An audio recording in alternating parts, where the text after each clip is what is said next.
The Galactic Council chambers had never felt so empty. Ambassador Zephyrian of the Altarian Empire stared at the vacant seat that had once belonged to humanity. The polished obsidian chair sat untouched for 3 standard cycles now, a monument to their greatest mistake. Around the circular chamber, representatives from 47 species shifted uncomfortably, the weight of their collective decision pressing down like a dying star.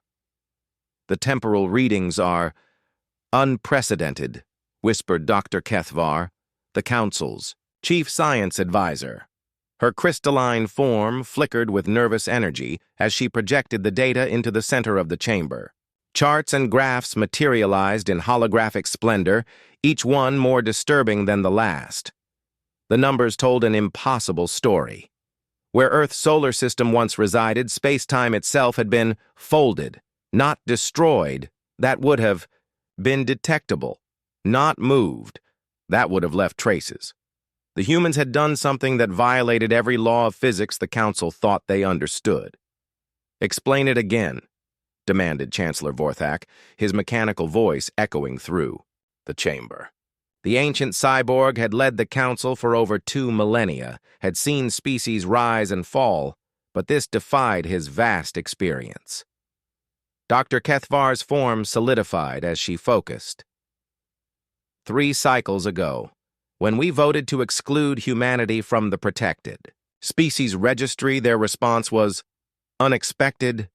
Instead of appealing or resisting, they simply vanished. Not just their colonies, not just their fleets, their entire timeline.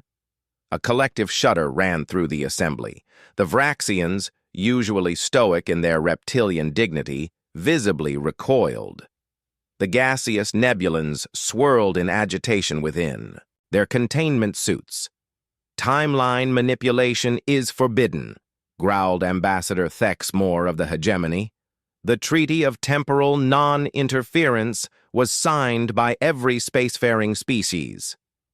"Humanity never signed it," Zephyrian reminded them quietly. "We excluded them from that treaty, remember? Called them too primitive for such responsibilities." The silence that followed was deafening. It had seemed so logical at the time. Humanity was young, barely 2 centuries into space travel when they encountered the Council. Their technology was crude, their diplomacy lacking finesse, their methods unorthodox.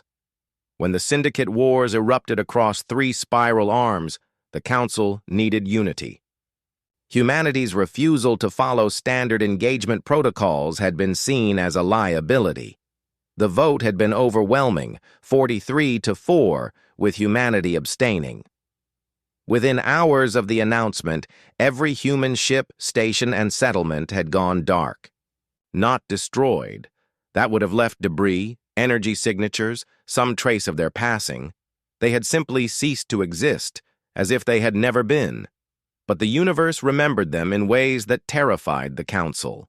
"Show them the cultural analysis," Dr. Kethvar said, her voice barely audible. New projections filled the chamber. Languages across the galaxy showed gaps, words that felt like they should exist but didn't, art forms that seemed incomplete, technologies that stopped developing mid-breakthrough, their inventors staring at empty workshops with confused expressions.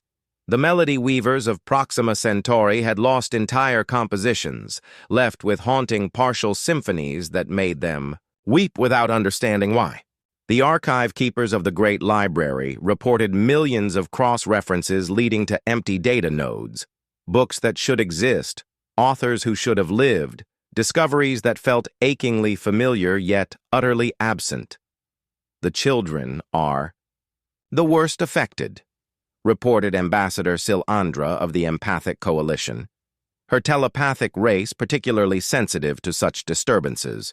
They dream of playmates who were never born, games that were never invented, stories that were never told. The psychic resonance is profound. Zephyrian closed his 4 eyes, remembering his own daughter's recent nightmares. She kept asking about the laughing ones with 5 fingers, and drew pictures of bipedal creatures that looked disturbingly familiar yet completely foreign. The economic impact? Chancellor Vorthak's question carried the weight of practical necessity. Catastrophic, admitted Trade Minister Ulthek. We've lost trading partners we can't remember, trade routes to places that don't exist, and entire market sectors built around innovations that weren't. The mathematical traders estimate we've lost 47% of galactic GDP to temporal displacement. But it was more than economics. The universe felt diminished, less colorful, less hopeful, as if some essential spark of possibility had been extracted from reality itself. Have we tried to contact them? Asked a voice from the junior representatives section. With what? Zephyrian spread his hands in a gesture of futility. We don't know where or when they are. Our best temporal theorists believe they've created a closed causal loop, existing in their own pocket of space-time. They could be seconds or centuries removed from our timeline. Dr. Kethvar's form brightened slightly. There is one theory. Based on the quantum signatures we've detected, some believe they haven't just left our timeline. They've created their own, a parallel reality where the Council's betrayal never happened, where they were never excluded, never abandoned. And in that reality, Chancellor Vorthak leaned forward, his mechanical form creaking with age. In that reality, humanity continues to exist, growing, learning, exploring, probably wondering why the rest of the galaxy seems so quiet. The implications hit the chamber like a physical blow. Somewhere in a fold of space-time they couldn't reach, humanity thrived while the rest of the galaxy slowly realized what they had lost. Not just a species, but the indefinable quality that made them special, their stubborn refusal to accept limitations, their infectious optimism, their maddening ability to find solutions where none should exist. Is there any way to reverse this? Zephyrian asked, though he already knew the answer. Unknown, Dr. Kethvar admitted. Temporal mechanics at this scale are beyond our understanding. We would need humanity, finished Chancellor Vorthak grimly. And there lay the perfect irony of their situation.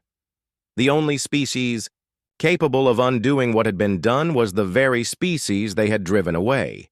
The Council had voted to exclude humanity from their protection, and in response, humanity had excluded the entire universe from their existence. As the session adjourned, and representatives filed out in dejected silence, Zephyrian remained in his seat, staring at humanity's empty chair. Somewhere in the quantum foam of space-time, humanity continued their journey among the stars, growing stronger, perhaps, growing wiser, certainly, growing further away with each passing moment. The Council had betrayed Earth, so humanity had done something far more devastating in response. They had taken themselves away completely, leaving behind only the echoing absence of what might have been. And in that departure, they had revealed a truth that chilled every species in the galaxy. Sometimes the greatest punishment isn't revenge. Sometimes it's simply refusing to play the game at all.